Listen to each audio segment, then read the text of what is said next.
ఈ ఒక్క లడ్డు కనుక పిల్లలకి మనం ప్రతిరోజు ఇవ్వగలిగితే రోజుకి ఒక్కొక్క లడ్డు బోన్స్ అనేవి చాలా అంటే చాలా స్ట్రాంగ్గా అవుతాయి. అండ్ ఇది మంచి ప్రోటీన్ రిచ్ ఫుడ్ అనమాట. దీన్ని సింపుల్గా 3 ఇంగ్రీడియంట్స్తో మాత్రమే ప్రిపేర్ చేశాను. దీని నేమ్ అయితే నాకు తెలియదు, మీకు నచ్చిన పేరు పెట్టేసుకోండి.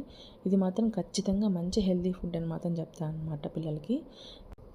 ఇందులో మెయిన్ నేను యూస్ చేసిన ఇంగ్రీడియంట్స్ ఏంటి అంటే వేరుశనగపప్పు, నువ్వులు అండ్ బెల్లం, ఈ మూడితోనే చేశాను. 2 కప్పులు వేరుశనగపప్పుని వేయించుకొని పొడి చేసి పెట్టుకున్నాను. దాని తర్వాత 1 కప్పు నువ్వులని వేయించి పొడి చేసి రెండింటిని కలిపాను అనమాట. ఇప్పుడు బెల్లం తీసుకున్నాను. బెల్లం వచ్చేసి నేను ఆర్గానిక్ బెల్లం తీసుకున్నాను. ఇది ఎక్కువ గట్టిగా ఉండదన్నమాట, పాకము కొంచెం సాఫ్ట్గా వస్తుంది. అందుకోసమని అలా వచ్చాయి, కొంచెం హల్వాలాగా వచ్చాయి అనమాట ఉండలు.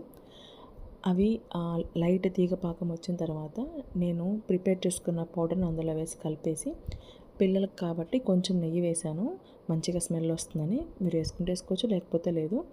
మంచిగా మనం తిప్పుతున్నప్పుడు, ఎందుకంటే వేరుశనగపప్పులోను నువ్వులోను ఆయిల్ ఉంటుంది కాబట్టి మనం ఎక్కువ నెయ్యి వేయాల్సిన పని లేదనమాట.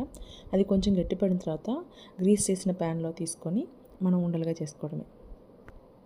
పిల్లల కోసం అంటున్నాను కదా, వీళ్ళ పిల్లలకి మంచిగా పెట్టుకుంటుంది అనుకోవద్దు. వీళ్ళు అసలు నచ్చినా తినరనమాట ఇలాంటివి. మంచిగా హెల్దీ ఫుడ్ చేసి పెడితే వద్దు వద్దు అంటారు. పాప కొంచెం పెద్దది కాబట్టి తినేస్తుంది, వీడు మాత్రం అస్సలు తినడు, విసిగిస్తాడు. ఏదో కొన్ని కేసెస్లో మాత్రమే తింటాడు. కానీ మీకు ఎవరికైనా యూజ్ అవుతుంది అని చెప్పేసి షేర్ చేస్తాను అనమాట. Thank you.